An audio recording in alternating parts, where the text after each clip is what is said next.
All right, welcome everyone to this webinar today, Parking Reform Lessons from Buffalo. I am the moderator, Tyler Denham. I'm joined here with Chris Hawley, who is going to be presenting some content. And yeah, let's go ahead and get started. So the agenda for today, and let me get some of my stuff situated here. All right, thank you everyone for joining. The agenda for this event is quite simple. First, some quick housekeeping tips, followed by a short introduction on the relevance of parking reform to Flagstaff, presented by myself. Then on to the meat of the content presented by Chris Hawley. And the rest of the time after that will be a Q&A session with all of you. So, housekeeping tips. First, a reminder that this meeting is being recorded and clarification that I am moderating this event in a personal capacity only, separate from my role as the Flagstaff Housing Commission Chair. During the meeting, please keep yourself muted if not speaking to avoid audio issues. If you have a question or a comment, either type in the chat box or raise your virtual hand and I will call on you to speak. And to be clear, you can ask questions during the presentation, not just at the Q&A portion. If you have like a clarifying or follow-up question during the content, just type it in the box and I'll pause so that we can address it. For the introduction, I want to answer the basic question of what parking reform is for those who are unfamiliar. So you can classify it as a subset of transportation demand management, a term you may be familiar with already, typically abbreviated as TDM. And the definition I like the most comes from the nonprofit Parking Reform Network. Quote, parking reform encourages more equitable, efficient, and sustainable management of parking supply, usually through the creation of a market where parking is fairly priced. The policies most often discussed as part of parking reform, which you may have heard of before, are things like eliminating parking minimums, creating parking maximums, charging impact fees, enabling shared parking, permitting and metering of parking, and unbundling of parking from rent. A lot of the energy for parking reform comes from the secondary benefits that follow from it, which include things like reducing housing costs, vehicle miles traveled, greenhouse gas emissions, air and noise pollution, enabling more bicycle and pedestrian travel, and improving city aesthetics. The funny thing is, Flagstaff has already acknowledged several times over the need for parking reform. Many of our highest level guiding documents like the 10-year housing plan, the carbon neutrality plan, the active transportation master plan, and the 2030 regional plan are chock full of descriptions of the benefits of parking reform and explicit calls for different types of parking reform.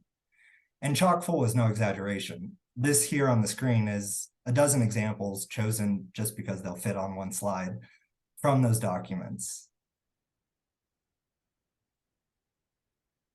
And Flagstaff is not alone in acknowledging the need for parking reform. In the past 2 decades, over 300 cities in North America undertook some form of parking reform. Buffalo, New York is famous for being the first major American city to walk back parking mandates in 2017. It has no requirements for a minimum number of off-street parking spaces citywide and across all uses. The gold standard for parking reform, which is the perfect segue to Chris Hawley, the senior principal for Buffalo, who graciously accepted my invite to speak today on the impact to his city over the past 6 years. Chris, feel free to take over and present your content. Great. Well, thank you, Tyler, for having me on board. I'm really thrilled to be doing a presentation to a fellow snow city. And it's always great to be able to share our experiences. And let's take a look here. How do we share a slide from beginning? I'm going to put this whole project in context. So we've been, I think, talked about a lot more recently because Buffalo was the very first major city to completely eliminate all minimum parking requirements. That was in 2017. Now we have quite a lot of experience with the elimination of parking requirements and have a lot of stories to share. But I also wanted to put this whole project in a larger context of what we call the Buffalo Green Code, which was the name of our zoning reform project that began back in 2010. And this project started on Earth Day 2010 in a space on Buffalo's east side that would later become Larkin Square.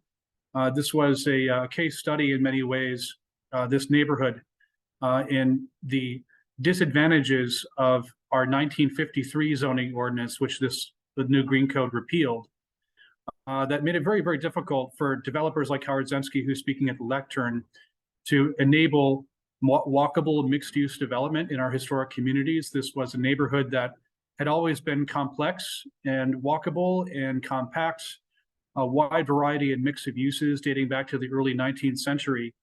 And like many areas of the city under the 1953 suburban and car-oriented code that was in place until 2017, this neighborhood was envisioned as a single-use industrial park. And this was an effort really in the 1950s and 60s and thereon to remake our cities around a suburban separated use vision and accommodation of the automobile that was in conflict with both the walkable development pattern we inherited from previous generations, as well as the development ambitions, not just of the development and investment community, but also of neighborhood residents who wanted to see and preserve our history in the 21st century. So we adopted it in 2017. We're back here. So this is roughly the same image, a neighborhood called Larkin Square and the Larkin District. And the code, after a 7-year-long process that involved 244 public meetings, was unanimously adopted by our Common Council, and ultimately without a single lawsuit having been filed. So it was a tremendously complex and fairly lengthy zoning reform project that thankfully had the backing of Mayor Byron Brown, who's at the lectern in this image. And the really great thing about zoning reform is it can get a lot done very quickly if you undertake it in a really comprehensive manner, starting from scratch with the new code. And but it's also a politically painful process that thankfully our mayor was committed to seeing through. And most zoning reform efforts across the country are incremental and granular and tackle specific topics one at a time. But what's different and important about the Green Code is that this involved a complete a rewrite of all of our land use and development regulations. So not one regulation that existed before 2017 survived this reform. This is a total replacement of all of our land use regulations and the incorporation of an entirely new 21st century code. So like Flagstaff, Buffalo had a lot of planning documents to rely on, most especially Buffalo's comprehensive plan, which won the 2009 Charter Award from the Congress for the New Urbanism, is adopted 2006, established some high-level principles about the development and restoration of the city, smart growth and sustainability, building on our assets, investing strategically, and embracing smart growth principles. And an important factor which we pointed to consistently in, at first my effort as an activist and later as a city planner working for the municipality, was to look back into precisely what our comprehensive plan said about zoning.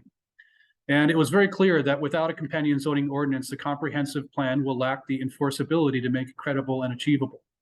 So the smart growth and sustainability principles would remain only pretty words on paper unless it was enacted through the development regulations that we enforce as a municipality. So in 2010, we set out to do that. And I like to joke this was a 7-year-long, 2-year project. And as you can imagine, rewriting the code for a city of 275,000 people involving dozens of neighborhoods was a lengthy and complex process. And we had meetings as large as this one at Lafayette High School, which attracted 400 people, to as small as a block club meeting in a living room with 5 people.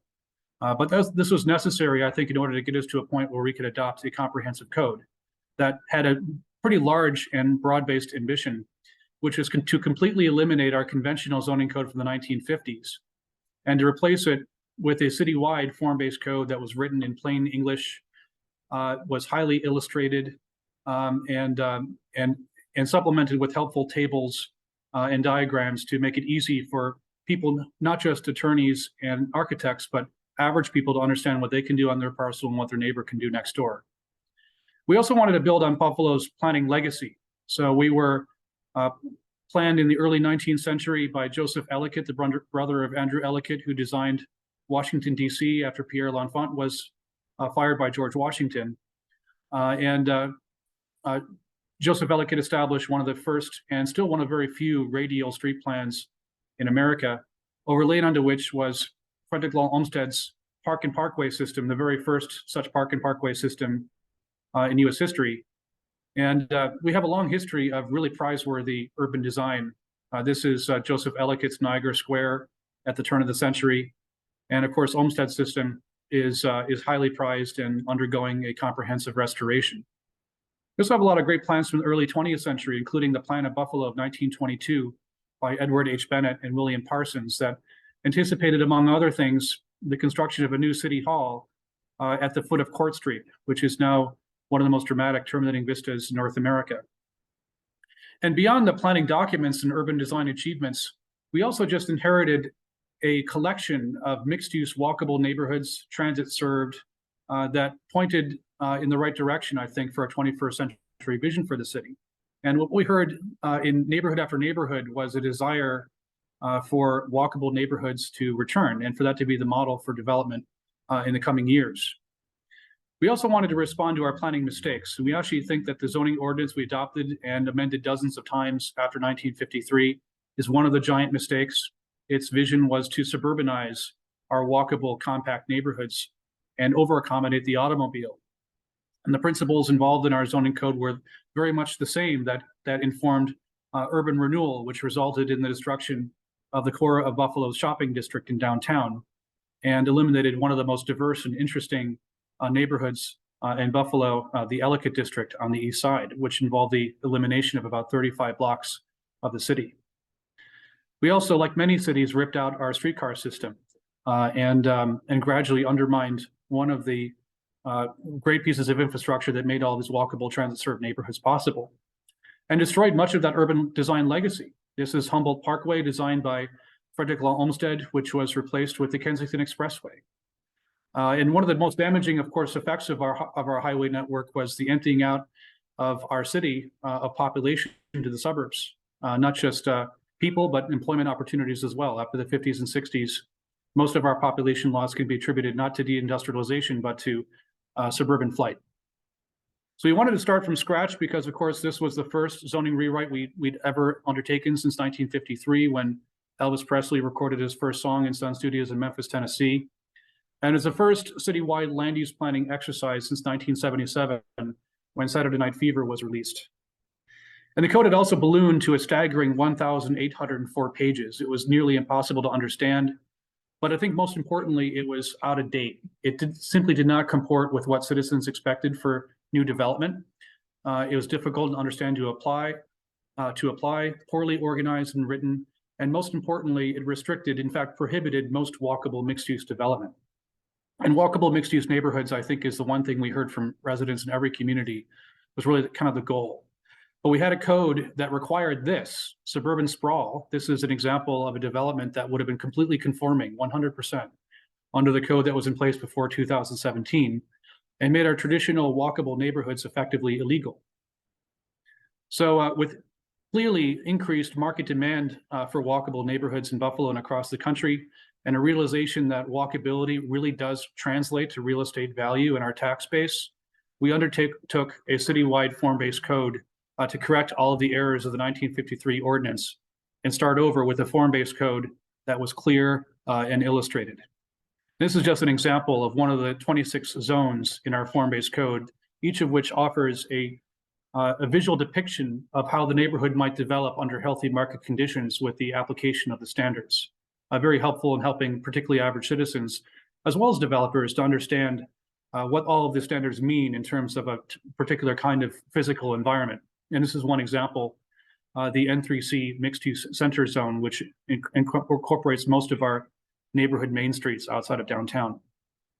And these are written kind of like a visual instruction manual that can take a person from empty parcel to fully articulated building in order to understand what standards apply and how they apply. And as a form-based code, it doesn't ignore use, but we were able to simplify our use standards and incorporate most of those standards into a simple 2-page chart that indicated what uses were allowed where. But I think that the reason that we've gotten a lot of attention over the past couple of years, and especially recently, is that we were the first city in the country to eliminate all minimum parking requirements. And looking back over the past 6 years, I can say definitively that of all the reforms in the code, the most consequential has been the elimination of minimum parking requirements. This is an example of a legally required parking lot then constructed for Trico Manufacturing Company and still in existence today in what is now the Buffalo Niagara Medical Campus.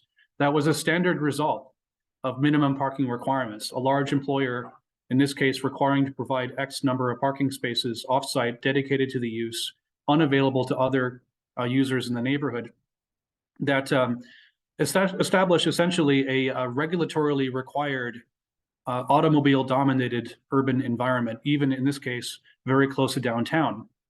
And what we decided to do with the Green Code is to step back and decide not to be planners so much, and to put a little bit more faith in developers, investors, and business people to decide how much, if any, parking would be provided.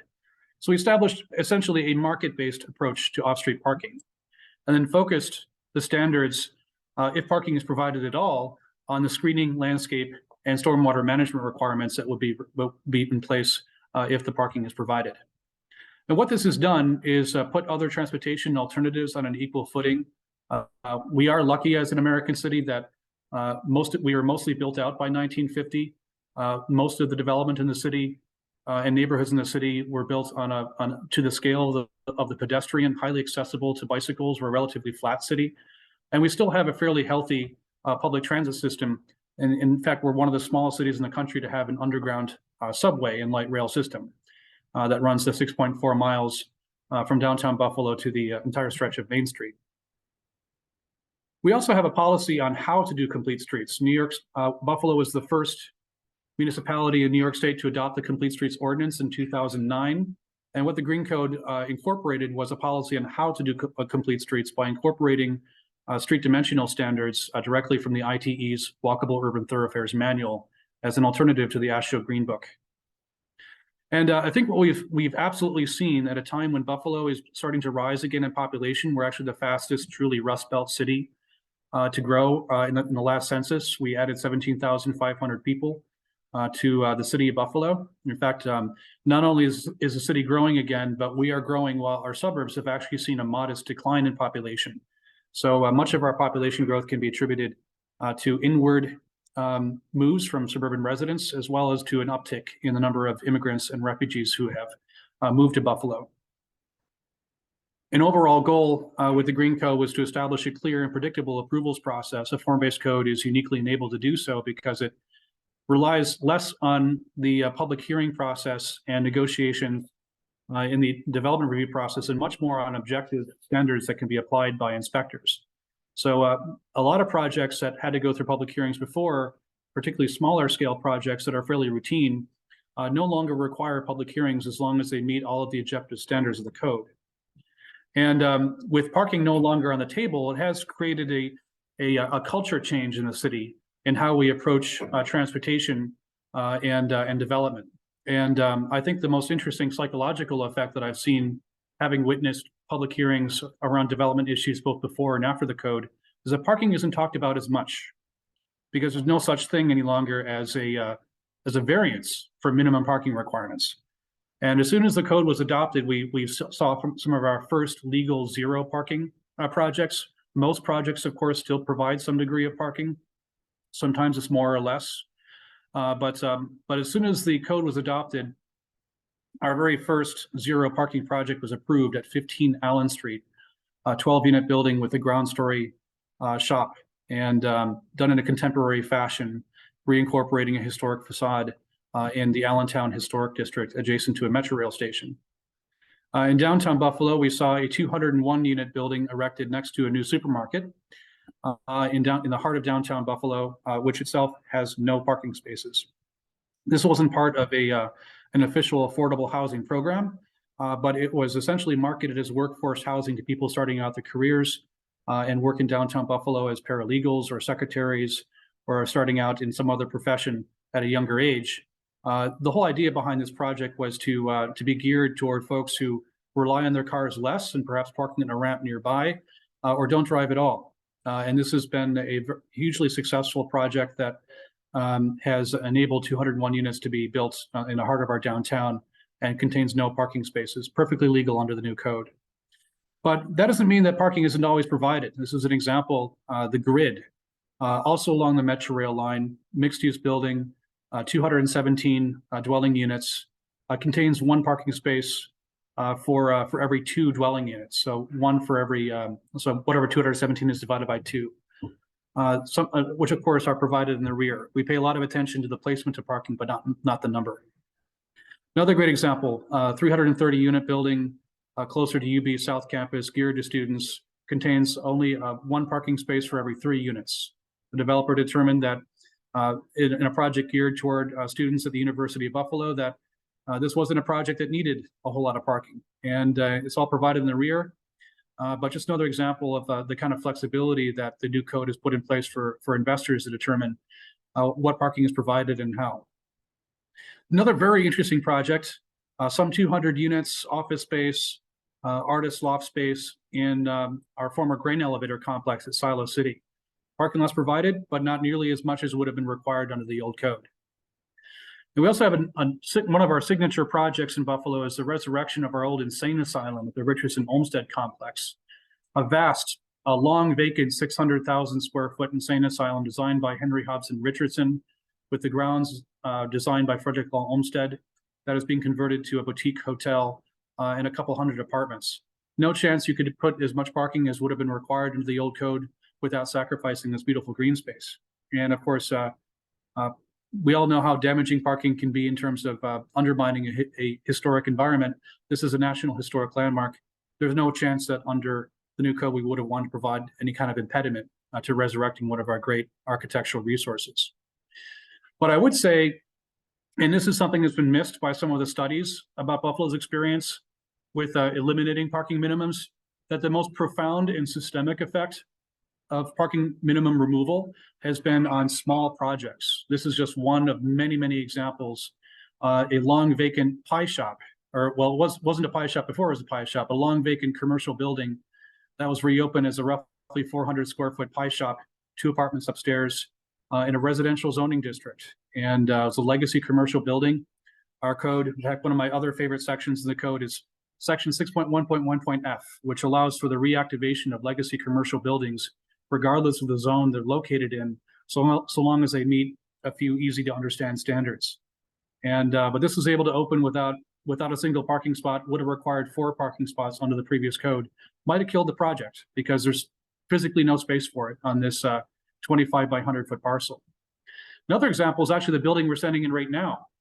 So this is now my home, and 2 units upstairs, 900 square foot bar on the ground floor. The old code would have required 17 off-street parking spaces to reactivate this bar with the 2 additional dwelling units. It would have made this project on Buffalo's east side financially impossible. It would not have taken place were the previous zoning standards in place. And this is also in a residential zoning district. There's also the reactivation of a legacy commercial building that had been vacant for 30 years. And we reactivated the ground floor as a nonprofit social hall. I live upstairs. You can actually see the bar behind me. It's a 1914 saloon. You know, it's amazing. And we have a great legacy of corner taverns in Buffalo, not just on our neighborhood main streets, but in the middle of our residential neighborhoods. But I think it's insane that once minimum parking requirements were put in place, we had an expectation that bars should provide off-street parking to invite people to drive. We obviously have a problem with drunken driving across America. And it's just one example about how insane and backwards it is that we require off-street parking for alcohol serving establishments. We should do everything possible to resurrect the model of the neighborhood tavern being within walking distance of folks' homes. So, you know, a zoning code is essentially an instruction manual for building out the community's vision. That's what we aim to do with the Green Code. We heard from neighborhoods across the city that parking wasn't the principal value and concern, but restoring our walkable neighborhoods was absolutely the principal concern. And that's what the Green Code is set out to do.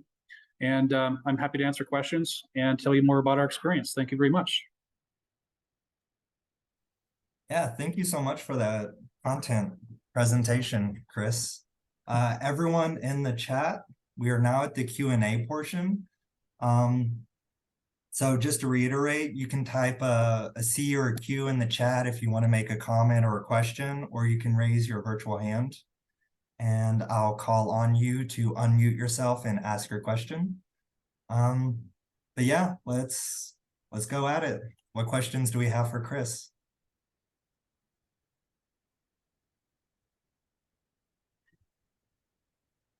Well, I raised my hand. Oh, I'm sorry. Maybe there's something I'm not actually seeing the hands that are oh, I see it now. Okay. Yeah, go ahead and speak. Okay. I'm Ann Whitkey, and I asked Tyler in an email or Facebook question or next door or whatever it was about the comparisons between Flagstaff and is it Buffalo, where you're at? Mm-hmm. Yes. Yep. Yeah, I asked what percentage of the city's income relies on tourism, and what percentage of the city's population is students from out of town?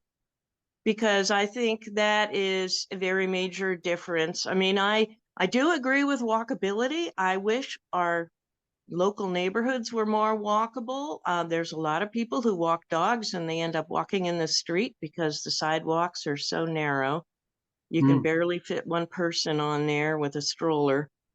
But also, a lot of our problem comes from student parking. And I know we used to have parking garages downtown. We've had a series of parking garages downtown, but they've been turned into commercial things because land is so valuable here. And I understand about the walkability, but I'm wondering where all the students and visitors from out of town are going to park, because that is the major source of the city's income. As a matter of fact, there was something in yesterday's local paper about parking in downtown Flagstaff from 100 years ago, because we're along Route 66. And, you know, they were saying that locals could only park for 10 minutes. And, you know, the on-street parking was mostly for visitors, because of course the businesses want to encourage the visitors to come park. So if we have limited parking downtown, I mean, I can understand that, you know, you don't want 100% parking, you know, you want to encourage walking and stuff, but people have to park their cars somewhere. And the downtown businesses want the city's residents to pay for it, and the residents want the visitors to pay for it. So there is a lot of stuff going on there. Those all Okay. sound very familiar issues. So we have we're not a tourist town in the way that Flagstaff is. Niagara Falls is around the corner. We have perhaps some, some constraints that perhaps Flagstaff doesn't have. We are a big university town. There is a kind of town and gown conflicts, which we see every now and then. We have two very large SUNY campuses within the city limits, Buffalo State College and the University of Buffalo. But what I would say, though, is that if any municipality's goal is to become more walkable, then minimum parking requirements drags you in the opposite direction. Because it requires every new use, every new development to devote a substantial part of their project to accommodating the car rather than more walkable development. And I think there are two things I noticed after minimum parking requirements were removed here. Number one, the sky didn't fall. And number two, people still provide parking, generally speaking. And but what I would say as an experience is that the minimum parking requirements we had in place, which weren't even among the worst in the country. When you go to places like Miami or Phoenix, and the minimum parking requirements are 2 or 3 times as stringent as they were in Buffalo. But city planners are really, really ineffective in determining how much parking really is needed on a project by project basis. And one size fits all requirements makes it very, very difficult to judge what a project might need for a particular marketplace or in a particular location, whether it's in a more walkable environment or historic environment versus in a strip plaza or on a college campus. And I think in the 1950s and 60s, we thought we could solve these problems scientifically, and there's nothing so unscientific about minimum parking requirements. They're generally like guesses on how much parking a particular project might need.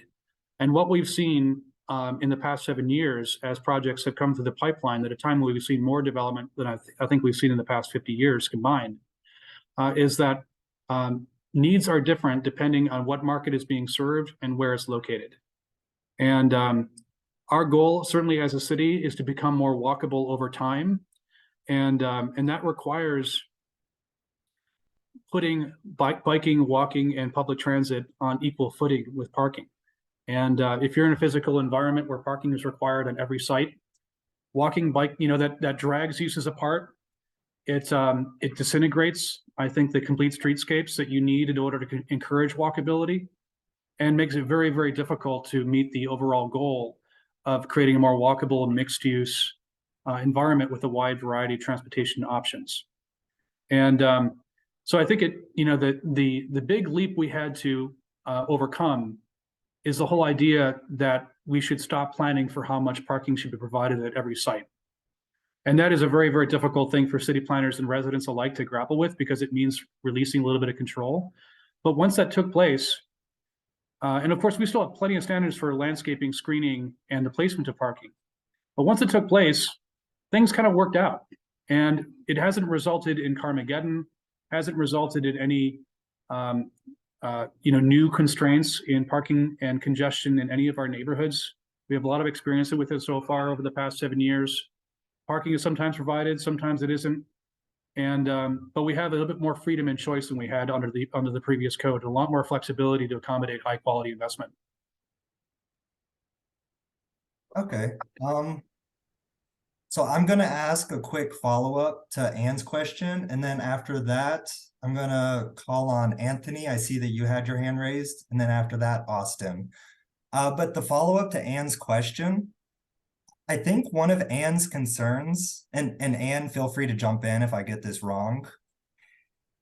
I think the concern is that if there's not a large amount of parking provided for student-oriented housing, the students tend to park their cars in surrounding residential neighborhoods where street parking is uncontrolled. And that annoys the residents of those nearby neighborhoods. So yeah, how do you address those kind of parking conflicts where you've got a transitory population like students?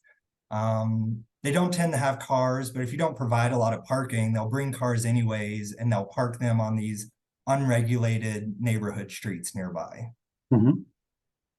Tyler, that's a good point, because while we don't have a particular parallel example for universities, the Buffalo Niagara Medical Campus is a great example, adjacent to some historic neighborhoods where homes typically don't have their own off-street parking, homes typically from the 19th century. And this very conflict popped up. And it was a very easy solution that made this problem go away overnight, which is a residential parking permit program. And we have 17,500 people working at our medical campus on a Metro Rail stop. And there was just no chance that the medical campus could even afford or have the space to provide an off-street parking spot for every one of the 17,500 employees on the campus. And of course, as the campus has grown, that did result in some spillover parking effects on adjacent residential neighborhoods where residents were often very annoyed. So the solution isn't to force the medical campus to provide 17 parking decks, each with 1,000 parking spots, which would cost $180 million. But to put in place a residential parking permit program that reserves streets for residents and in those neighborhoods. Oh, yeah. And what the medical campus has done as well is also charge a lot more for the off-street parking they provide for their employees And as a result of that, and in combination with other transportation strategies that they put in place, a lot more residents take public transit, live downtown and walk to work. So there's always a transition, I think, when we talk about reducing our car dependency that requires thinking outside the box. The usual response in the United States is to simply pave over more of paradise and put in a parking lot. I think the reason Buffalo's got a lot of attention recently is because we've gone in the opposite direction and are starting to chart a new course. Okay. I don't know. Maybe this means the end of birthday parties and potlucks in people's homes. Because Flagstaff is instituting, they said that neighborhoods can ask for parking permits for their streets, but then you really lose out on the whole neighborhood aspect of your neighborhood. I do want to circle back around to that, Anne, but I want to hit some of the other questions too. So, Anthony, if you can go ahead and unmute yourself and ask your question. And then after that, we'll hit Austin and then Janet. Yeah, and go in that order.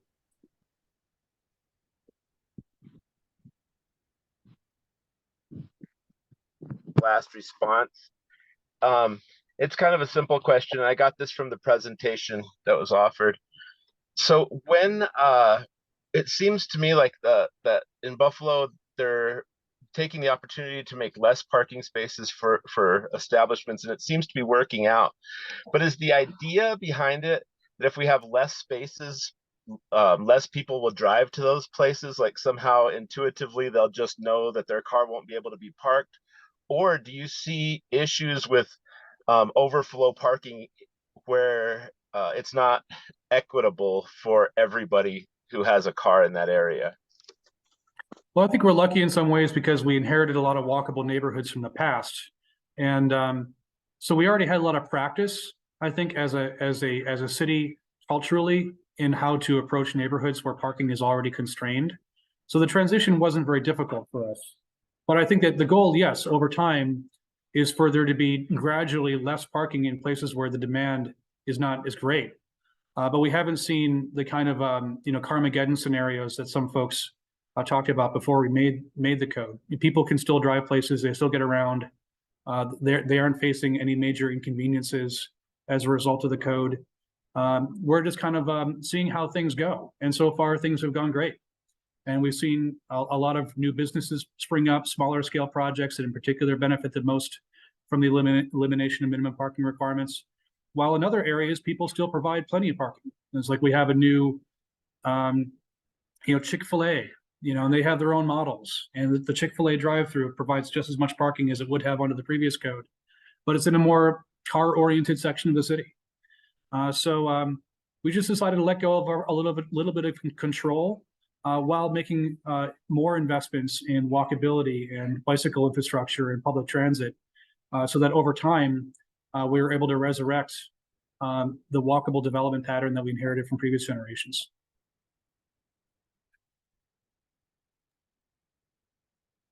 All right. Austin, I see that your hand was up earlier, but your hand is down now. If you still have a question, go ahead and ask it. My arm was getting tired, so I lowered my hand. My question, thanks for doing this, Tyler. I think it's a really nice presentation. It's something I wish we could have before council. I'll look into seeing what that would entail. I'm just generally curious about new parking technologies and what your thoughts are on that, what your experiences have been with things like elevators, little robots that pick up the car and park them very tightly, other trending novelties in the parking innovation realm. If you could just talk about some of those strategies for a moment, and if they alleviate parking or if they're more trouble than they're worth, or just always thinking about, adopting newer technologies and what that sort of thing looks like and what's on the horizon. Oh, can I actually add on to your question, Austin? Would you consider? No, not at all. Would you consider something like the well, so a lot of grocery stores I've noticed have done something where you can select what you want to get beforehand and then you just show up and pick up the groceries. Would you consider that also another type of technology that reduces parking demand? Well, I think that the question to those is both yes. There are certainly opportunities to use technology to help manage our transportation system better. But we've actually relied on a more old-fashioned method, which is parking pricing. And we have seen some delays, I think, in seeing how this whole policy would work out. We started downtown with variable parking rates that were adjusted by time of day to respond to market demand for on-street parking in the middle of downtown Buffalo. But then the pandemic happened and our office buildings emptied out, and the demand for parking downtown has not recovered.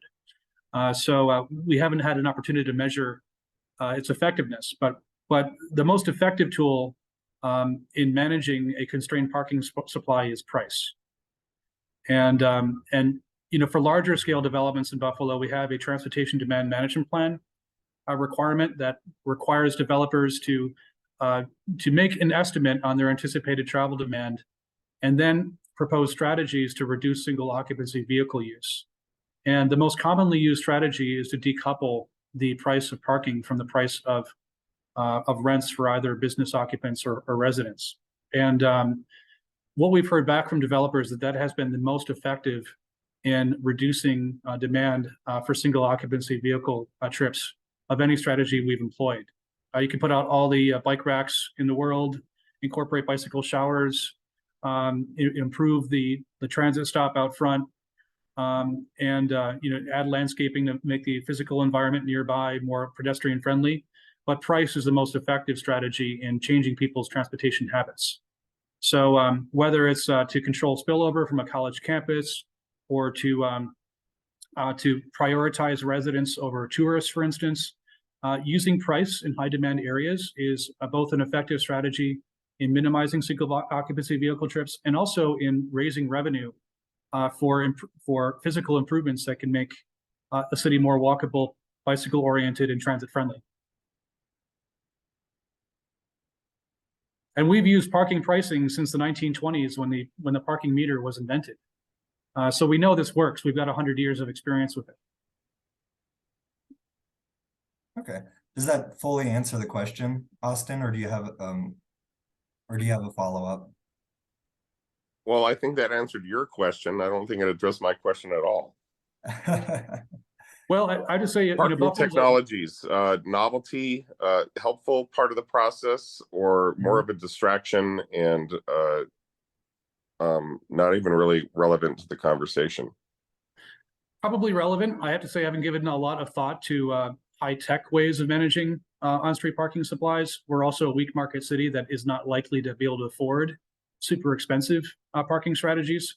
We're relying on old technologies, you know, good old-fashioned parking meters, and applying new principles to those technologies to manage parking demand better than we have in the past.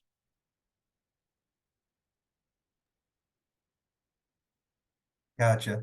That may be an interesting question to ask to a city that does have more of those pressures, you know, that has tried high-tech solutions like the automated parking garages. Yeah, I may have to follow up with another city on that, Austin. That is an interesting question, though. And I do see that Janet also has her hand up. We'll move on to Janet for her question. Hello there. Thank you. I've got quite a few that I've been writing down here. They probably will be pretty brief though.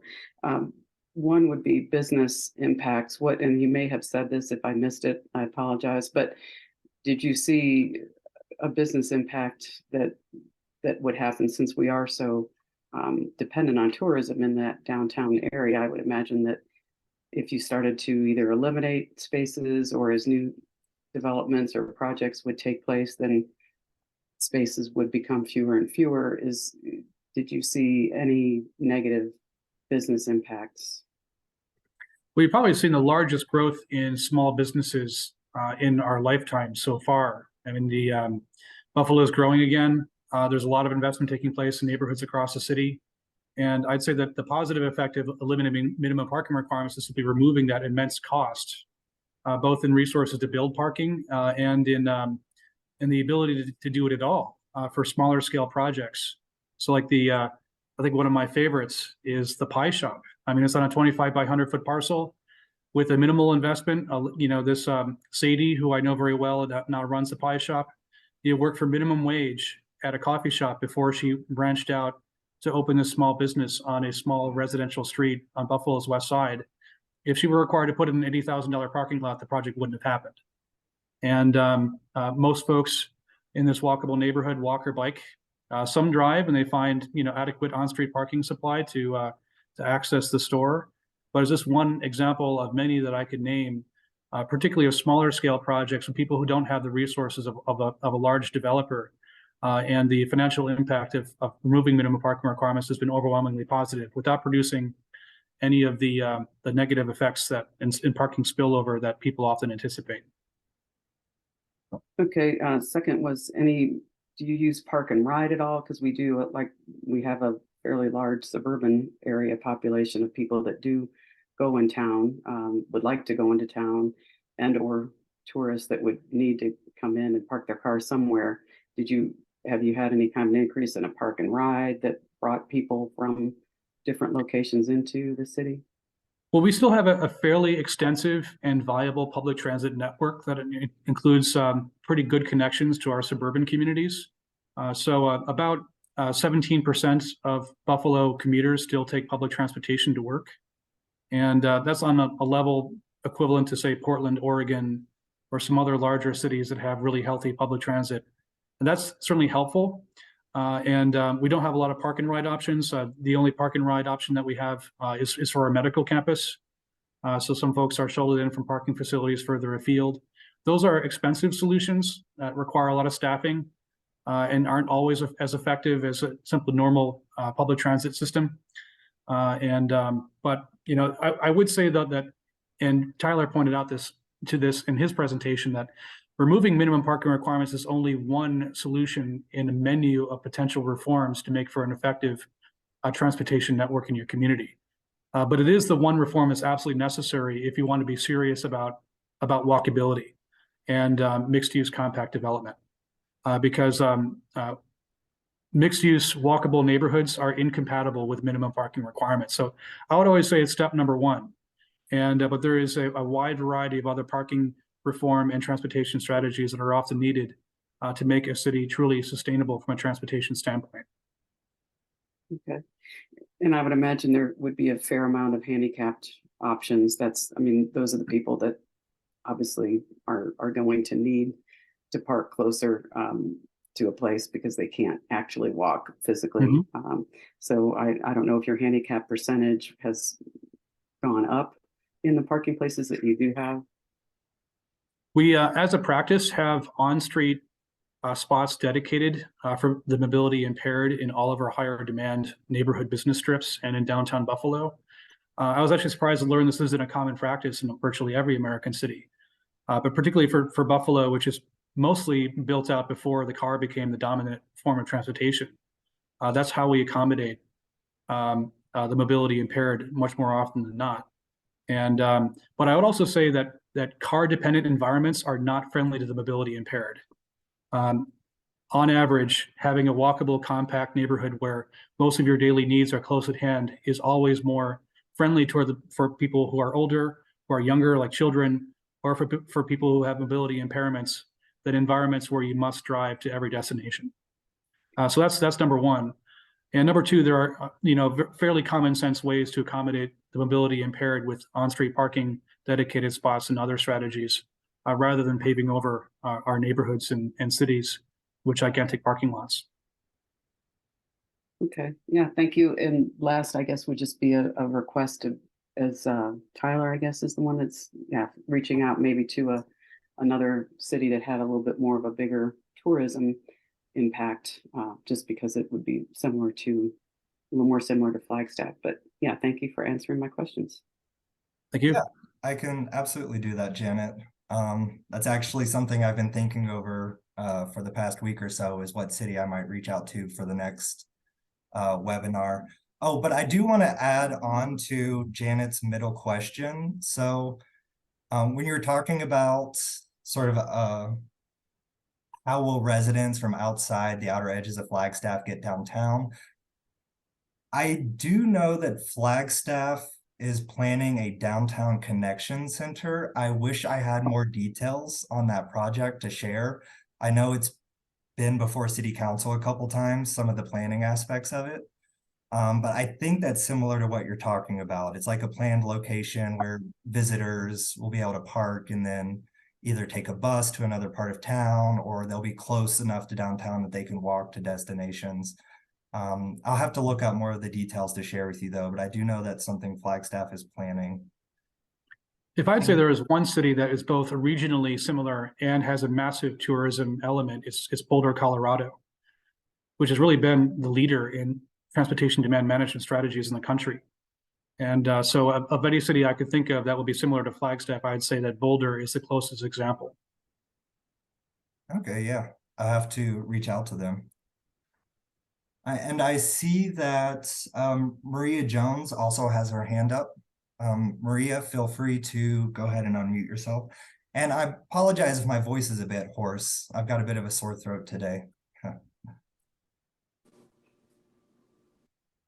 Hi, thank you, Tyler, for setting this up, and thank you, Chris, for your presentation.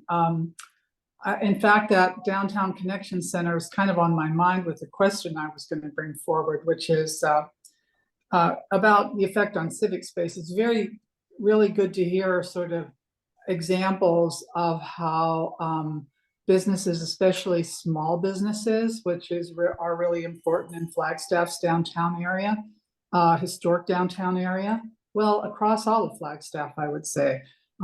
We don't have a lot of great big businesses, but small businesses are kind of the lifeblood. So it's good to hear that there's a positive impact and not a negative impact, because that seems to be very much sort of the common understanding, is that you have to have parking if you want small businesses to have, people come to them. And in that, for instance, in that Downtown Connection Center, yes, there is parking there. But I find it frustrating that the design is being, what could be a very impactful design on the commercial neighborhood surrounding it is kind of, isn't realized because of the maximization of parking in that area.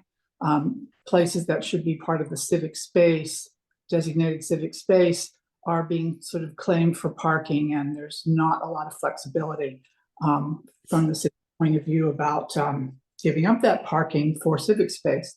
So I guess my question is kind of broad, really, in terms of, it's good to hear about the commercial, but what about other uses? Have you noticed other things that seem to be, for instance, the way civic space is designed, or the way other interesting ways space is used when it doesn't need to be used for parking?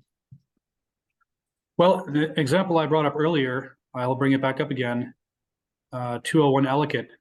This was a municipal parking lot, and now it's it's a public transit hub adjacent to our inner city bus station, adjacent to a new supermarket which is integrated into this proposal.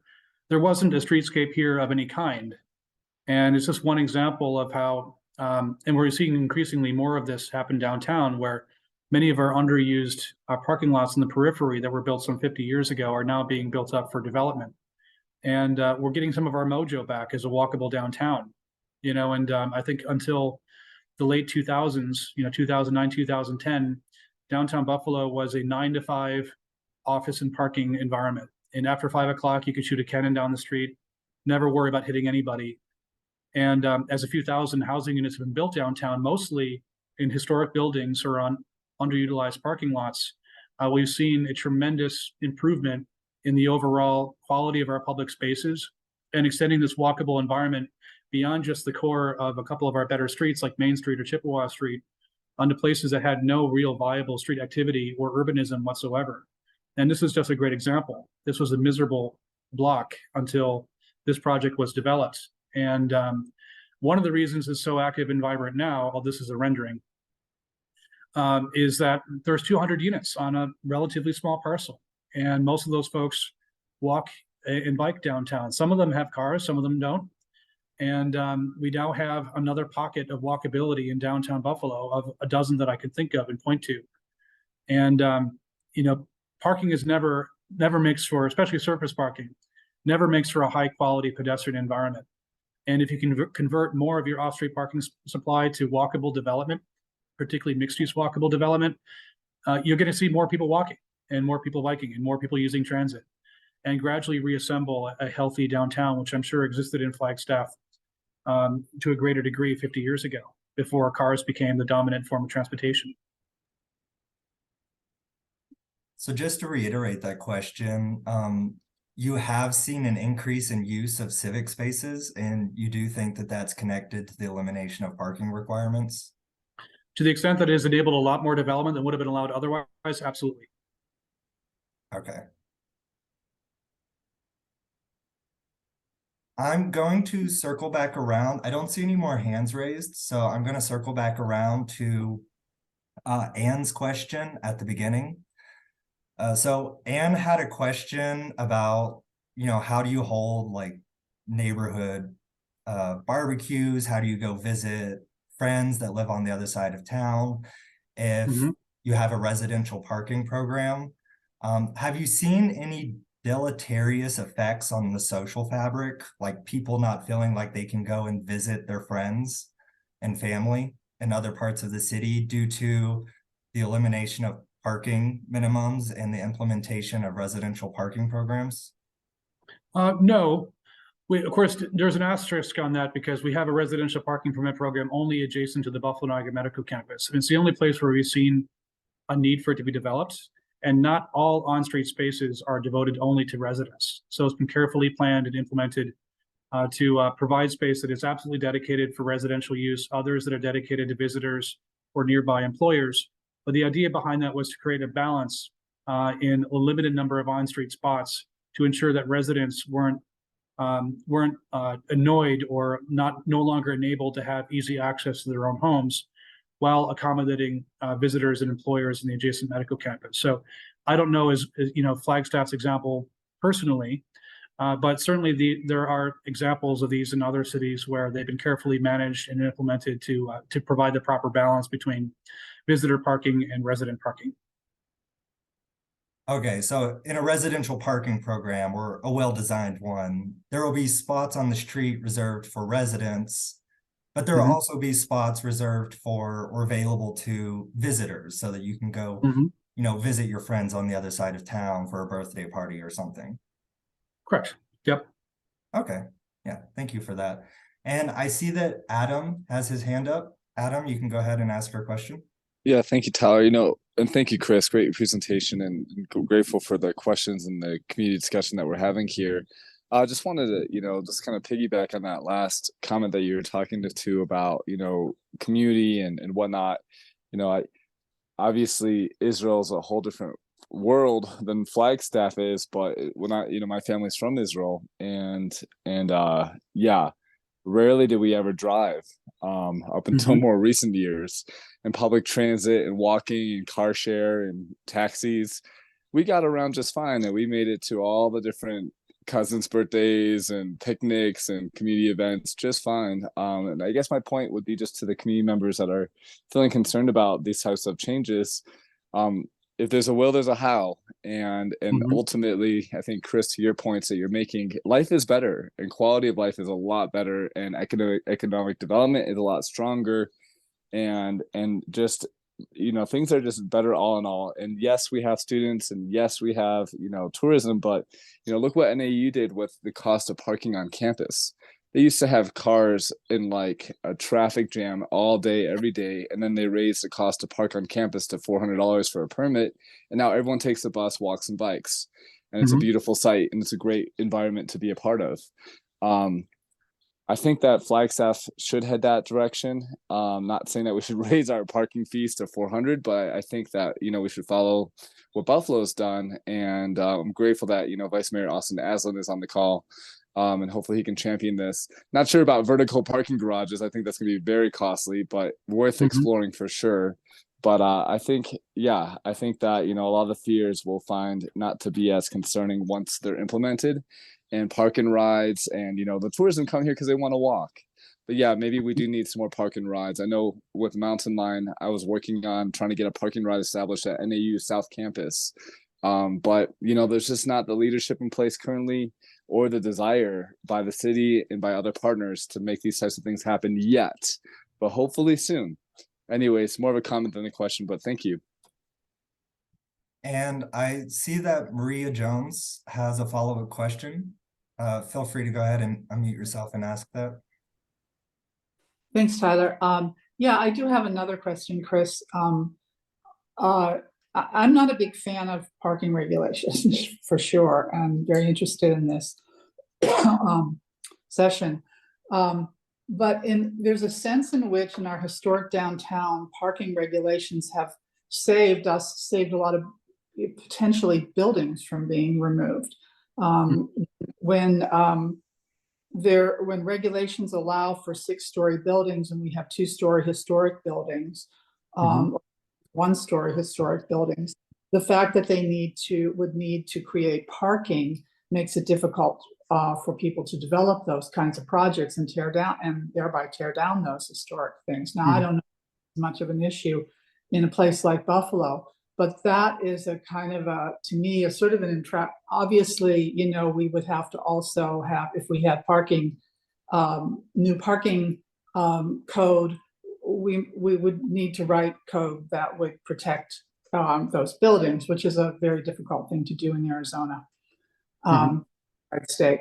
But anyway, I'm wondering if you've run into that, your thoughts on that, if you had some workarounds for things for that sort of a problem. That's an interesting question, because I've actually worked in other communities that had a custom of using I'm using Sag Harbor, New York as an example, a place, by the way, that is very touristed in the Hamptons. And they have insane off-street parking requirements that they use in lieu of a good form-based code to control development and to prevent projects they don't like.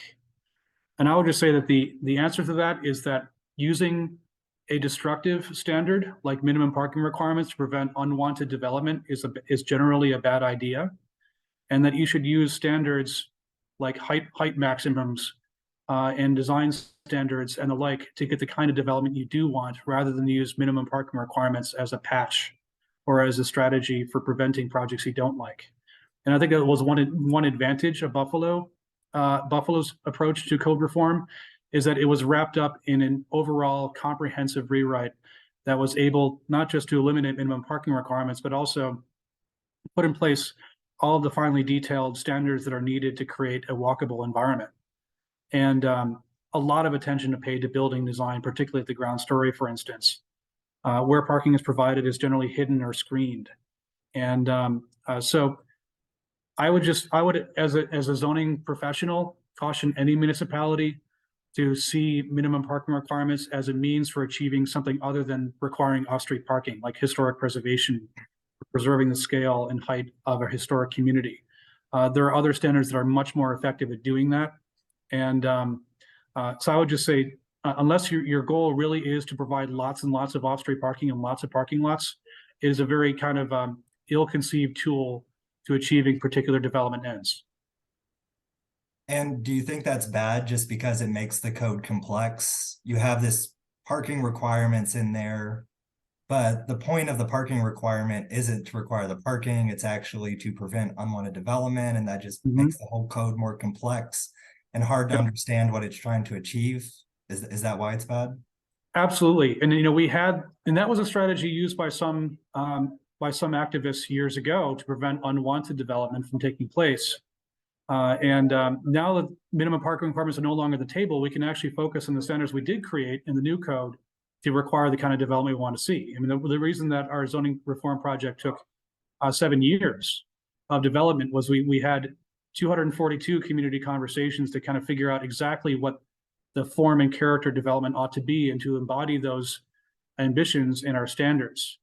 And so instead of using unrelated standards to prevent development that we don't like, we use standards developed by community consensus and public input to try and get the development we do want. And I just think that's a much more effective strategy than using destructive policies for unrelated ends. So in general, if you want the code to do something, you should have the code straightforwardly do that, not trying to cheat through. Absolutely. And just as an example, my own bar, this would have required 14 off-street parking spaces. The only way to do that is to demolish the adjacent buildings. So this is, and this is one of the reasons that historic preservationists in particular are among the biggest champions of removing minimum parking requirements, because we've actually seen this happen again and again and again over decades of minimum parking requirements requiring the loss of historic buildings, which may or may not have had their own landmark or historic district status. And then of course, the result being that a further erosion of our urban environments and the consumption of our older neighborhoods for car accommodation. Yeah, thank you. And I see that Duffy has her hand raised. Duffy, feel free to ask her question. Hi, can you hear me okay? Yes. Okay, hi, thanks for this presentation. I greatly appreciate your embracing the historic fabric of your city because it's beautiful and we can't replace them. So thank you for doing that and thinking it through as you go. I have an overall question that I will phrase with two other questions, but one question is, would your bar downstairs still be a viable business if you didn't live upstairs, if you didn't have the apartments without the parking? That's one question. And another one would be, how big of a problem are short-term rentals in Buffalo? Because we have an overabundance of them in Flagstaff. And if the people who took the housing for their income didn't provide their own parking, there would be a lot of frustration from residents who have to live with those short-term rentals in our neighborhoods. And believe me, there are a lot of them. So those are just two things that sort of point to my overall question, which is, this sounds wonderful and rosy. And I'm someone who just the other day, someone said, I didn't even know you knew how to drive a car because I ride a bike and walk everywhere. But what hasn't gone well? This all sounds very rosy and wonderful, but I imagine there have been some problems. What were they and how have you addressed them? Well, that's the best question. So I'll start with that one. I would say number one, it hasn't solved all of our problems. So like Tyler pointed out, in many of other parking reform and transportation reform strategies that are needed, not all of which we've implemented. So this is how we started the conversation. The whole idea was to kind of wean ourselves off of requiring every development to accommodate off-street parking and to start heading toward a model of greater walkability and restoration of our mixed-use walkable neighborhoods. So that was number one. It helps us, I think, remove important barriers to the kind of development we wanted to see happen, but it hasn't turned us into a walkable, bikeable, transit-oriented utopia either. And one of the reasons that we're still a fairly transit-available city is because we have an extremely high poverty rate. So we have a 30% poverty rate, one of the highest of any major city in the US. And a lot of folks walk, bike, and take transit because they have no other choice. That probably isn't applicable so much to Flagstaff, although I'm sure you have poor people in Flagstaff as well, who may be impaired in automobile-oriented environments from getting around effectively. But I would say though that absolutely the predictions that some folks put forward that this would result in mega developments being imposed in residential neighborhoods, not providing off-street parking, crowding out residents in our on-street parking supply simply hasn't come to pass. The sky didn't fall. And I can't think of any real discernible downside to removal of the policy at all beyond the fact that it ought to be coupled with other important reforms we haven't implemented yet. The first question was whether my bar would be viable without the 2 upper story units. This is a very particular case, I think, but the question absolutely is no, it would not have been. I wouldn't have even gotten a loan from our bank were it not for the residential units. I also own the house next door, And we were able to make a pitch to Bank of Akron, a local small bank in Buffalo, is willing to take risks on less conventional projects on the basis that the 3 units paid for the project and the bar would simply be fun. So the answer is absolutely not in this case. It would not have been viable. And second question about short-term rentals. We have seen an increase in short-term rentals, and we put a kibosh on it recently with the only amendment we've made so far to the Green Code, which is to require a special use permit for and common council approval for any short-term rental unit that is not occupied in the building, at least by an owner occupant. So we saw, in particular, some of our single-family neighborhoods, a lot of entire houses being devoted to short-term rentals. That wasn't very popular, but generally speaking, we tend to deny projects in the Common Council for non-owner occupied short-term rentals. And that's the reason we put that policy in place. And I want to follow up on Duffy's question, because I think that is really relevant to Flagstaff. So as a planner, if you have a lot of residents coming to you with the complaint that there's a lot of short-term rentals in their neighborhood, and that's causing parking conflicts, because all of those visitors are parking on the street, and that annoys existing residents. It takes away spots that they rely on. As a planner, how would you deal with those kinds of parking conflicts created by short-term rentals? Well, are you finding that many of those short-term rentals are not owner occupied, that people are basically running it as a business?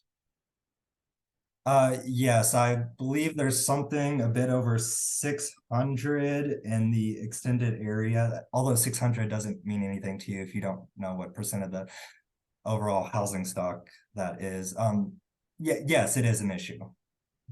Yeah, we don't have nearly that many short-term rentals in Buffalo, so I wouldn't say I have a lot of experience with tackling that type of challenge. All I can say is that from our experience, Airbnbs have worked out much better if the owner of the Airbnb also lives there.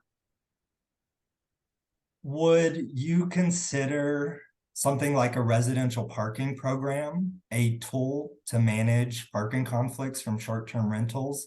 Absolutely. Basically requiring, if you have a short-term rental, you have to buy permits for a certain number of off-street parking spaces in the neighborhood to accommodate guests. Absolutely. This is a common and highly used strategy all across the country. Okay. Duffy, did you have a follow-up? I wanted to make sure that that was fully explored. Well, I could clarify. I think we have something like 2,000 short-term rentals in Flagstaff. Wow. Yeah, That's amazing. It's out of control. Well, but you didn't. I would still like to hear of where there were problems, because I can't believe everybody loves this. But I think the difference in income and people's expectations in their lives and their ability to move around and the amount of time they have to use public transportation makes Buffalo a little different from Flagstaff. So that's all. Thank you. Yeah, I would say I had to be honest. I can't think of any projects come forward where parking was ever raised, and parking is raised a lot less often. When it's no longer part of the standards. What I found was so interesting is that a topic that dominated conversations with every new development project before the code was adopted is just brought up a lot less often. I sit in planning board meetings, and it just doesn't come up very often. And the reason for that is that there isn't a standard triggering a variance that often becomes a source of community conflict. And we do get variances for parking placement, in some more crowded and congested neighborhoods. Some homeowners want to put parking on their front lawn. That's controversial. The code prohibits it. We get a lot of variance requests for that. That tends to be controversial. They're mostly turned down by the Zoning Board of Appeals.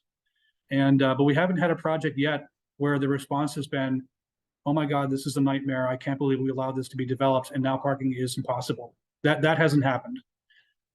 Whether parking has certainly it's the case that parking has not been brought up in public hearings, but it is remarkable how much less often it is covered in community conversations now that the standards are no longer there.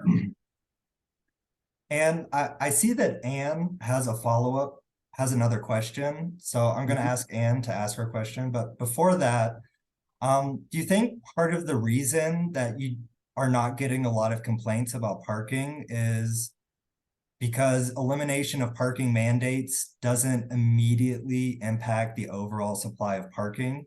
So my understanding is that a change like this only incrementally changes the amount of parking in a city because most of the parking is already developed. This is really changing the rate at which parking is added going forward. And over a time period of like a decade or something, redevelopment is a significant part of the overall existing buildings infrastructure in the city. Do you think that may be part of it? This is really a rate change, not an immediate change in the amount of parking. Yeah, and I would say that, you know, the thought was by some of the alarmists that we heard from in the community about eliminating minimum parking requirements is that once the code was adopted, that everyone would stop providing parking. And that has not happened. Developers and investors, particularly for larger scale projects, almost always include some parking, sometimes more than we required as a minimum under the earlier code. And there have been studies that have documented that. But in neighborhoods that are more compactly developed, particularly historic neighborhoods closer to downtown, we've seen substantially less parking provided than would have been a minimum under the old code. And so it all kind of depends. So I would say this hasn't resulted in a brave new world of any kind. Things aren't a whole lot different than they were before. But the main benefit is that projects that residents themselves consider super desirable, that increase the walkability and convenience of the neighborhood, that you know, put more bodies on our neighborhood main streets, see substantially fewer regulatory barriers to getting done.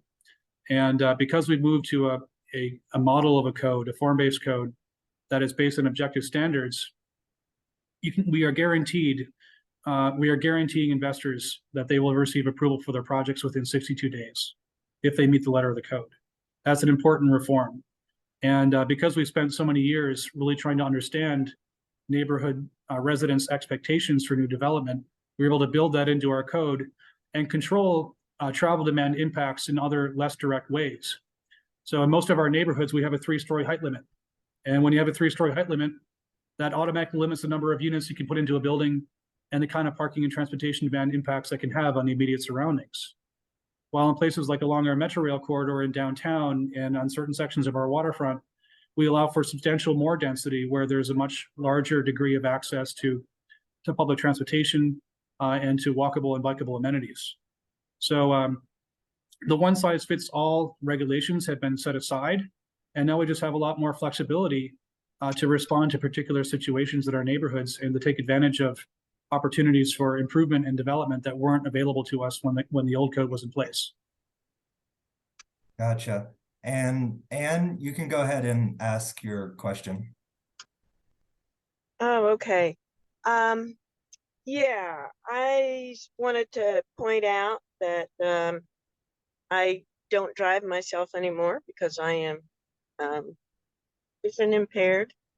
So I have a tricycle, and it's extremely difficult. I tried riding it downtown one time, and the sidewalks were very narrow. I mean, it's like having a wheelchair and trying to manipulate between the light poles that are in the middle of the sidewalk and then the edges of the building and crossing the street and all that. It was really difficult. Plus, if the roads are slanted, like, you know, angled driveways to get down to the street are harder to cross.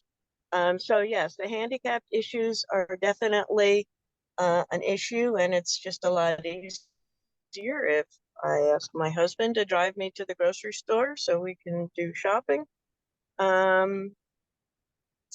But also, you know, if we go down to Phoenix, my son has a little condo unit, and of course, most condos have one parking spot for, you know, your car. And when I go down to visit him, he has a spare bedroom. So we managed to park our car in a spot that's designated for 3 cars. But if everybody parks close together, you can fit 4 cars in there.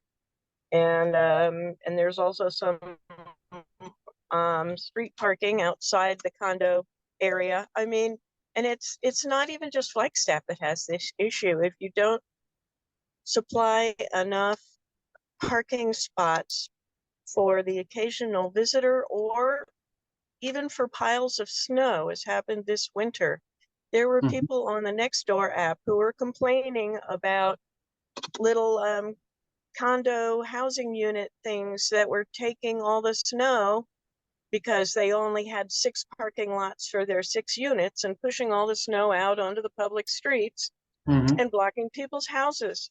I mean, so parking spots are not just used for parking. If we had more people biking and stuff, you could use the parking spots to park bikes. So, you know, there's nothing inherently wrong in having parking spots. You could even set up open markets. I know that the off of 4th Street, there's the Market of Dreams, and you know, it's in this big parking spot that used to be Kmart, and then it was Cal Ranch and stuff, but it's a big parking lot. And then on Saturdays, they would invite incipient businesses to open up a little stall there to push their business. So, you know, parking lots themselves are not necessarily bad things. You can use them for other purposes. I know that the mall we have in town has this huge parking lot, and one time it was used as overflow parking for trucks when all the roads, the I-40 and I-17 going in and out of town were closed. And of course, because I-40 is a major trucking area and the parking spots at Little America were already filled up with all these truckers, the city directed all the truckers to park in the mall parking lot. And so that's how we handled that winter emergency issue that year. So I've lived here 32, going on 33 years. So I've seen some stuff.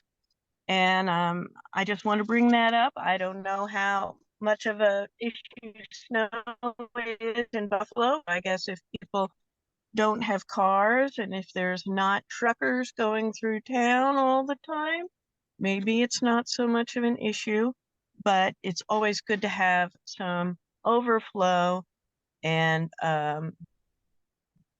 flexibility available. Thank you. Yeah, and I'll say I am particularly interested in the aspect of Anne's question around snow. So have you seen, I know Buffalo gets a lot of snow. Have you seen any, do you think that the reduction over time in parking could complicate snow removal efforts because you don't have this chunk of vacant land to push the snow into? Well, we had a major snow event in late December, probably around the same time you guys did. There was quite a lot of, extreme winter activity. And we don't have many really good solutions right now for major storms. I mean, this was an unprecedented snow event. And there is still a giant 4-story high snow pile across the street from us. Our strategy has not historically been to store snow for major snow events in parking lots. We have, large undeveloped areas on the outskirts of the city to store snow. And I would say that we're certainly not setting aside our goal for walkable neighborhoods for the occasional snow event. And not keeping parking lots around because we get snow. We get a lot of it. I think Flagstaff and Buffalo, I think, are the 2 snowiest cities in the country, maybe along with Syracuse, New York. And but we just have other solutions for it. Parking lots are not generally where we store large amounts of snow. And we're updating our snow removal plan now to handle events like this, which seem to be happening with increasing frequency. Over the past few years, we used to just get gradual snow all the time, and now we just get dumped on in major snow events due to Arctic blasts over warm water on Lake Erie. And that may or may not be a trend that'll continue in the coming years due to climate change, but we're certainly seeing a change anecdotally from when we were kids in the kind of weather we're receiving in the wintertime. But I would never design or recommend that any other municipality design car-oriented environments in order to accommodate the occasional major winter event. There's certainly better ways. So do you think that with a reduction in the amount of parking over time, which means you don't have that space available to push the snow into, does that increase the valence of sort of active snow removal methods, like, actually scooping up the snow and trucking it outside of town? I believe that's something that actually used to be done in Flagstaff, or is done in certain areas. Snow would be physically moved out to down Lake Mary. Yeah, that's absolutely what we have to do. I mean, Canadian cities are very good at this. You look at the snow removal practices in Montreal, and it's like a science. And during this snow event, there was really no way that we could dig ourselves out without physically moving the snow to certain snow dumping areas. And unfortunately, they generally tend to be brownfields, which isn't necessarily the best place to dump a lot of water due to saturation and the possibility of contamination of adjacent sites that are not contaminated. But that's one of the reasons we're updating our snow removal plan, because these unprecedented events are likely to be more common. But I would not say at all that the removal of minimum parking requirements is a factor in how we deal with those issues. Okay, so there are other methods for removing snow than just relying on empty parking lots to push it into. Absolutely. Okay. And I think that it's going to be a very difficult transition across America to move away from car dependency, which we're going to have to do in order to grapple with climate change and other societal problems that have been caused by car dependency. And it's always interesting to kind of hear the reasons that parking lots have to be, or that parking policies have to maintain or stay the same as they are today. And they'll get more interesting, I think, as we get serious about reforming our parking regulations and moving away from a car-dependent model. But one thing I would say that virtually every American city shares, from Manhattan to the smallest town, is that since 1950, we've rebuilt them around car dependency. And all of our regulations, virtually across America, require every development, every business, every home to provide spots for off-street parking. And that has completely changed our physical environment, no matter what kind of place we are. And it is a values question, I think, that communities have to ask, is like, do we want to remain car dependent, or do we want to shift to a more walkable and sustainable model of development as we grapple with issues like climate change and the effects that suburbanization has had on our culture and even our politics? Buffalo has made an answer on that. It's like we're gradually going to return to a much more walkable model, which worked well for us in the past. And we just hope to be a model for other communities who wish to do the same. okay. And I don't see any more hands raised in the chat. So I'm going to go ahead and ask. I have some questions that were emailed into me from people that weren't able to attend the actual event. The first question is, how does removal of parking minimums intersect with this trend of consumer vehicles becoming larger? And the thought process there is that, like, particularly trucks are getting larger in the United States. And these large trucks are actually having trouble getting into the existing parking lots. Do you see any kind of intersection with this trend towards larger vehicles with parking reform? Well, I guess as an urbanist and walkability advocate, I would never advise any municipality to design their communities around large trucks and SUVs. I mean, it's incompatible with walkability and the restoration of our historic neighborhoods and the creation of new walkable neighborhoods. So is there an intersection? Absolutely. And but I would say, from my own professional viewpoint, that it should never be the municipality's policy to make it easier for people to drive very large vehicles. And I hope nationally, as a policy, we start pushing back on the manufacturers of large vehicles. We're already seeing significant impacts in terms of traffic safety from large vehicles, particularly very tall trucks. We've seen an alarming increase in the number of children that have been rolled over in slow crash, scenarios where large vehicles could not see a 4 or 5 year old kid crossing a street from an elementary school or wherever else, and then getting killed. And so those kind of slow rollover crashes have increased substantially since the 1990s. and are really a direct result of automobile manufacturers increasing the size of vehicles to a size that really isn't compatible with safe and walkable communities. Yeah, that's interesting. The second question, and I have to give some context for this question. So Flagstaff, and I believe a lot of other cities too, they have parking mandates, and those parking mandates are often used as a bargaining tool during rezoning requests and variance requests in order to get things that the city wants. For example, Flagstaff will provide a variance for the amount of parking in exchange for income restricted housing units. So how do you think that intersects with this issue? Basically, how does the city ensure that it is getting things that it wants from developers, like, you know, nice civic spaces, affordable housing, building changes that reduce the greenhouse gas emissions, without having parking mandates as a bargaining chip? Well, I would use standards and other possible bargaining chips. So I would never advise any municipality have minimum parking requirements unless they really want the parking. And if the goal is to provide, you know, for a 60-unit multifamily building, 120 off-street parking spots, it takes up 3/4 to 5/6 of the site. If that's not really the policy goal of the city, then don't have that standard. But there are other ways of getting what a municipality wants from a developer. One of them is to use other bargaining chips. We use this on occasion, and have used it on occasion on a number of occasions since the Green Code was adopted, about allowing extra stories on a building, for instance, in exchange for affordable housing. Many other municipalities require affordable housing outright, either in particular areas of the city or citywide, if a project is a certain size. So there are other ways to kind of get what a municipality wants other than embracing car-dependent zoning regulations.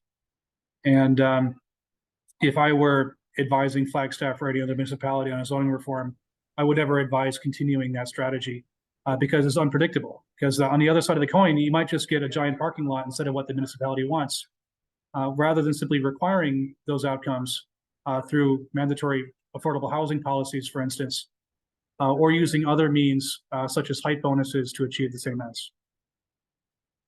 Okay, and can you comment generally, have you seen any effect on the creation of income restricted and subsidized housing in Buffalo following the Green Code reform? And after you ask that, I do see that Duffy has her hand raised, so we'll hit Duffy's question after you answer that. Well, I think if there was one thing we did not anticipate was the tremendous increase in demand for housing after the Green Code was adopted. We've seen an unprecedented number of residential and mixed-use development projects. Hundreds of new units have come online. And we also weren't expecting a population increase to be reported for the first time since 1950. So 17,500 people moved in to Buffalo during the last census. We've seen no sign that rate of growth has slowed at all, even during the pandemic. And I think if we were looking back and doing things over again, we would have included a mandatory inclusionary zoning requirement. We did not, and it's still not part of the code. So I would say that in our case, and in the cases of other municipalities that are seeing significant new growth, having mandatory or highly incentive-based inclusionary zoning requirements to ensure that there's income diversity and household diversity in your communities is advisable. Okay, yeah, thank you for that. And Duffy, you can go ahead and unmute yourself and ask your question. Okay, thank you. My question is, what do you think the difference is in a community like Flagstaff where property values are astronomically high? Like you would be shocked if living in Buffalo if you knew what property sells for in Flagstaff. So if we gave away parking requirements and the developers who have come in from out of town can make that much more money, what do you think the impact is of them adding units and adding more vehicles and making more money when our property values are so high? Thanks. But that's a very, very good question. And I wanted to point back to 201 Ellicott Street because I think I didn't finish my point on this. This is not in any official affordable housing program, but because the minimum parking requirements weren't included, that cost was able to be passed on to tenants in lower rents. This is always the case. Developers never pick up the tab for parking. It's usually a mandatory provision in any zoning code that is then passed off in higher rents. And this is a case of actually a market-based development has been able to provide lower cost housing to tenants simply because they're able to build a lot more units on the parcel number one because the parking wasn't provided. And because the cost of providing that parking, which itself doesn't generate any revenue for the developer, didn't have to be built. So this is what has been kind of dubbed as workforce market rate housing, lower cost. Rents start at $700 a month, which is pretty low even for Buffalo. And this has been able to be provided without any subsidy whatsoever from the city of Buffalo or New York State. So off-street parking requirements are a major hindrance to housing affordability. This is well documented across the country. And there's, I think, sometimes a misapprehension that developers translate this into higher profits. It's not always the case. This is a case, and there are other examples in Buffalo where the offset costs of not having to provide that off-street parking have been translated into lower rents. And also higher revenue for the developer due to the fact that he's able to put in a lot more units than would have been possible otherwise. And that's a really good question from Duffy, and I'm very interested in it as well. So just to ensure I understood correctly, in your experience, the savings from not having to provide parking for a development do end up being passed on to the renter or the owner through lower rents or lower cost of housing. Absolutely. Okay. I mean, a driveway, I don't know how much things cost in, even for single family homes, which are now regularly being built in compact neighborhoods without driveways, and which are very difficult to build, by the way, on 25-foot wide parcels, which are common in some of our older neighborhoods. I mean, a driveway can cost $30,000, $35,000. And if you're trying to provide affordable housing for folks, or if you're a non-car owner, for instance, like myself, and by the way, I've actually never learned how to drive as an advocate for transportation alternatives. And as a city planner talking about reducing car dependency, I figured that I had to walk the walk and not be a car owner. I never have owned a car. I may learn how to drive someday because it's a useful skill, but I'm 42 years old and still haven't done so. But absolutely, one of the reasons I think we've been able to build so much housing so quickly since 2017 is in part, and also other factors, but in part because we haven't required really costly off-street parking mandates.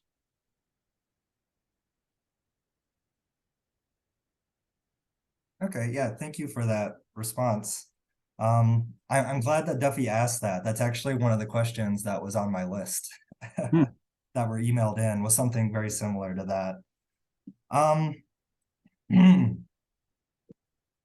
You kind of touched on this earlier, but I'm going to reiterate it here because I do think it's an important one.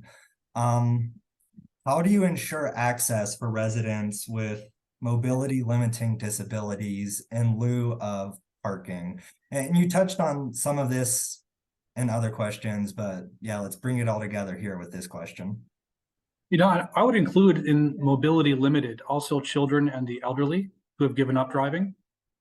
And I can't recall what I said early in the presentation, but I received this question a lot and did when the code was being written. But invariably, walkable compact communities where amenities are close at hand are more friendly to children, the elderly, and mobility impaired than car dominated and environments where you must own and drive a car to get any of your daily needs. So that's number one. But there are also other ways, and Buffalo's had this practice for a long time, to accommodate mobility impaired in walkable compact environments, and that's to reserve on-street spaces or municipally owned lots that are convenient to destinations that are designated for only the mobility impaired. So these are commonplace throughout Buffalo, and have worked effectively in providing access to those who are mobility impaired but still require a car to get around to access their daily needs. Yeah, thank you for that.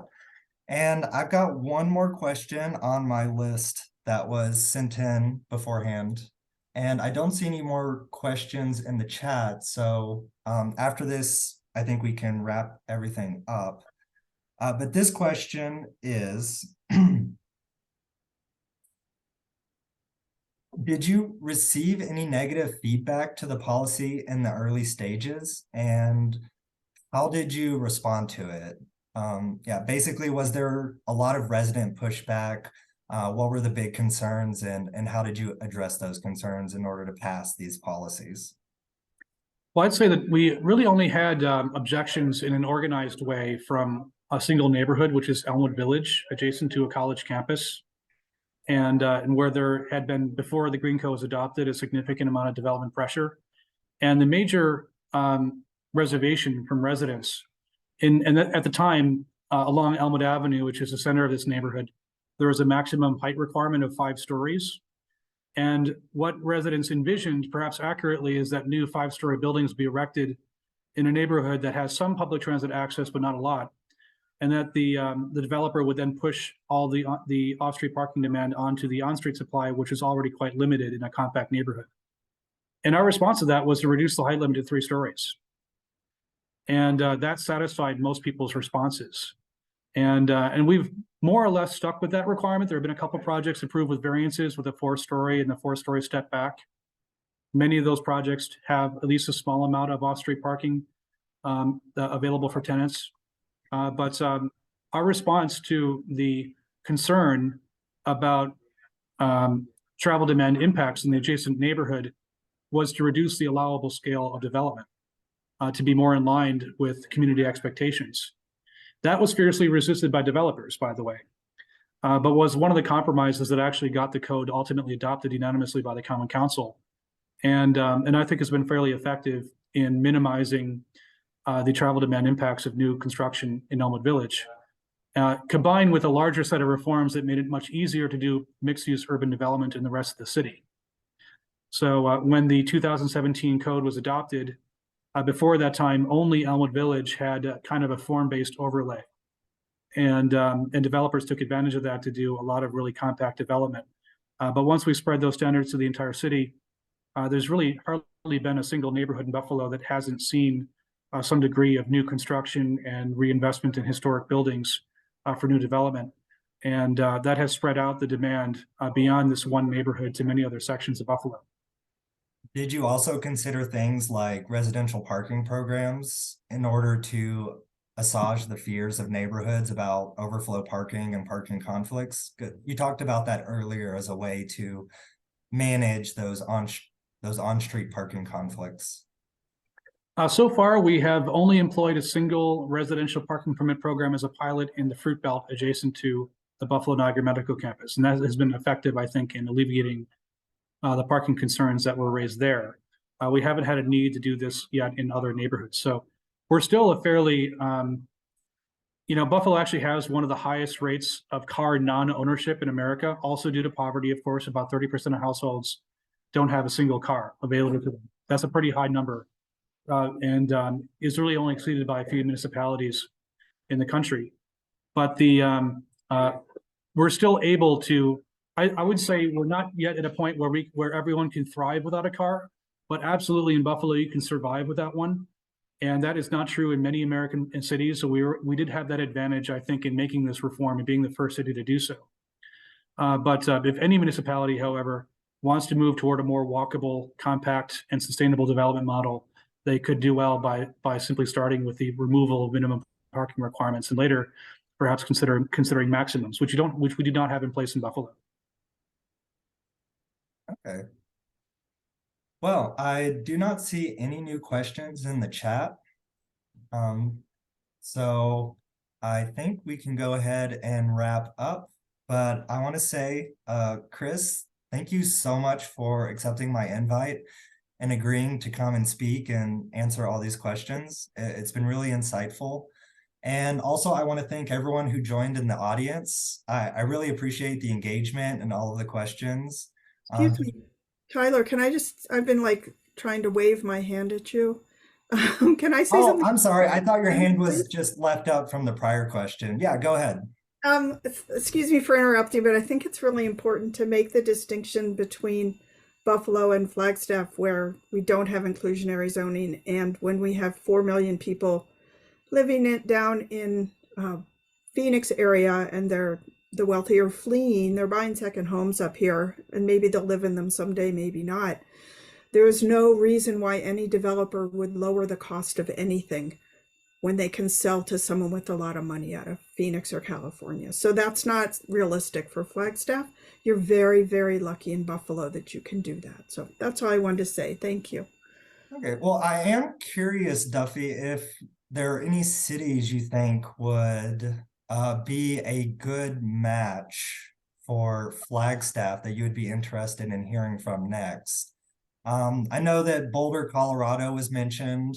I've already done an interview with Lexington, which is a growing city. So we don't have to discuss that now, but I am curious to get your thoughts offline on what city you would be interested to hear from next. Aspen. I heard that too. Yeah. So, yeah, really appreciate well, we should work together to come up with the next city to interview that will be more applicable on that dimension.